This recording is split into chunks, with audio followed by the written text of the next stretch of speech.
দুখীয়া মানুহৰ অৱস্থা কি হৈছে। কংগ্ৰেছৰ দিনত আইৱাইৰ ঘৰ ৭৫,০০০ টকা, ৪০,০০০ টকা পায়, ৩৫,০০০ টকা নাপায়। পঞ্চায়ত ভগৱানে জানে। গতিকে আমাৰ এই যে এতিয়া এটা ID নাম্বাৰ লাগে, আমাৰতো ID নাম্বাৰ নাই, কাৰণ আমি অপজিশ্যনৰ মানুহ। গতিকে যিয়ে কংগ্ৰেছ কৰে তাৰ ঘৰৰ অৱস্থা ভাল, যিয়ে পঞ্চায়তৰ মানুহ সন্তুষ্ট কৰিব পাৰে সি আইৱাইৰ ঘৰ পায়, ধনী মানুহ আৰু দুখীয়া মানুহবিলাকে নাপায়। গতিকে এইবাৰ আমি কেবিনেটে সিদ্ধান্ত লৈছোঁ যে আগৰ এইবিলাক ID খাই দিয়া নহ'ব, এতিয়া নতুনকৈ জিঅ'টেগ কৰিব দিছে।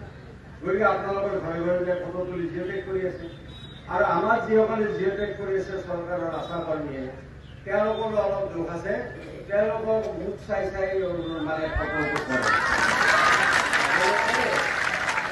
গতিকে এইটো কথা আমি জানো, কৰে আমি জানো। গতিকে জানো কাৰণে আজি 2 মাহ আগতে আমি এটা সিদ্ধান্ত লৈ গৈছোঁ কেবিনেটত, ইলেকশ্যনৰ পিছতে নটিফিকেশ্যন উলিয়াই দিম যে যাৰটো অৰুণোদয় মানে জিঅ'টেগ কৰিলে ফটো ল'লে ঠিক আছে, যাৰ ফটো লোৱা নাই, যিসকলে ফটো লৈছে তেওঁলোকে ভাবিছে আপোনালোকৰ নল'লে নাপাব ভাবি আছে।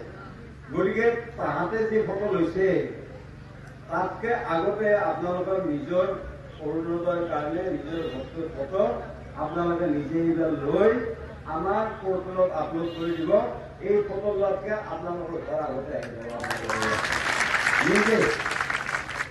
গতিকে এতিয়া আপোনালোকৰ কোনো অসুবিধা নাই, কোনোবাই ফটো লওক কোনোবাই নলওক, কাকো খাতিৰ কৰাৰ দৰকাৰ নাই, নিজৰ ঘৰৰ ফটো নিজে লৈ আপলোড কৰি দিব আমাৰ পৰ্টেলত, অট'মেটিক ঘৰ আহি যাব। কিমান আহিব? 1,50,000।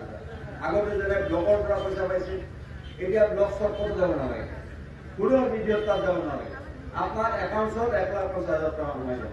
আপুনি এই 1,50,000 টকাৰে পইচা উলিয়াই নিজৰ ঘৰটো নিজে বনাব, আৰু নিজৰ ঘৰটো যে আপুনি নিজে বনাব তাৰ কাৰণে আপোনালোকে 90 দিনৰ মেণ্ডেজ পাব, আৰু 20,000 টকা আপোনালোকে পাব, এটা ফ্ৰী লেট্ৰিন পাব। এইটো কিমান ভাল কথা হৈছে। গতিকে এইবাৰ আপোনালোকৰ ঘৰত চিন্তা নাই। বহুত ঠাইত গ'লে আমাৰ বহুতে কয় ছাৰৰ ঘৰটো পোৱা নাই, ছাৰ অৰুণোদয় পোৱা নাই। এইবাৰ অৰুণোদয় চিন্তা নকৰিব, ঘৰৰ চিন্তা। দুখীয়া মানুহৰ অৱস্থা কি হৈছে। কংগ্ৰেছৰ দিনত আইৱাইৰ ঘৰ ৭৫,০০০ টকা, ৪০,০০০ টকা পায়, ৩৫,০০০ টকা নাপায়। পঞ্চায়ত ভগৱানে জানে। গতিকে আমাৰ এই যে এতিয়া এটা ID নাম্বাৰ লাগে, আমাৰতো ID নাম্বাৰ নাই, কাৰণ আমি অপজিশ্যনৰ মানুহ। গতিকে যিয়ে কংগ্ৰেছ কৰে তাৰ ঘৰৰ অৱস্থা ভাল, যিয়ে পঞ্চায়তৰ মানুহ সন্তুষ্ট কৰিব পাৰে সি আইৱাইৰ ঘৰ পায়, ধনী মানুহ আৰু দুখীয়া মানুহবিলাকে নাপায়।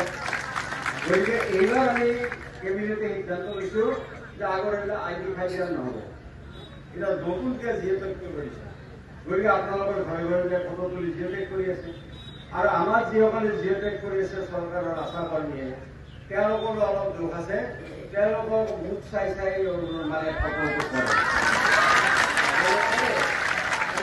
গতিকে এইটো কথা আমি জানো, কৰে আমি জানো।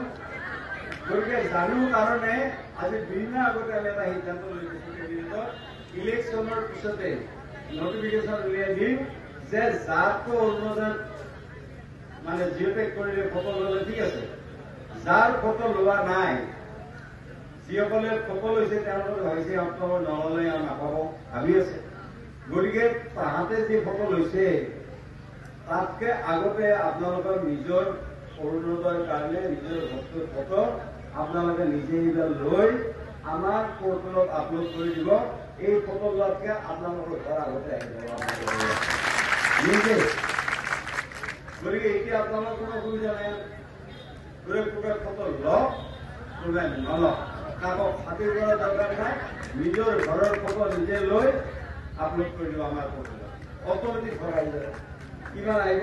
1,50,000। আগতে যেনে ব্লকৰ পৰা পইচা পাইছিল, এতিয়া ব্লক চব ক'তো যাব নালাগে, কোনো ভিডিঅ'ত তাত যাব নালাগে, আপোনাৰ একাউণ্টত 1,50,000 টকা সোমাই যাব। আপুনি এই 1,50,000 টকাৰে পইচা উলিয়াই নিজৰ ঘৰটো নিজে বনাব, আৰু নিজৰ ঘৰটো যে আপুনি নিজে বনাব তাৰ কাৰণে আপোনালোকে 90 দিনৰ মেণ্ডেজ পাব, আৰু 20,000 টকা আপোনালোকে পাব, এটা ফ্ৰী লেট্ৰিন পাব। এইটো কিমান ভাল কথা হৈছে। গতিকে এইবাৰ আপোনালোকৰ ঘৰত চিন্তা নাই, বহুত ঠাইত গ'লে আমাৰ বহুতে কয় ছাৰৰ ভক্তি পোৱা নাই, ছাৰৰ অৰুণোদয় পোৱা নাই। এইবাৰ অৰুণোদয় চিন্তা নকৰিব, ঘৰৰ চিন্তা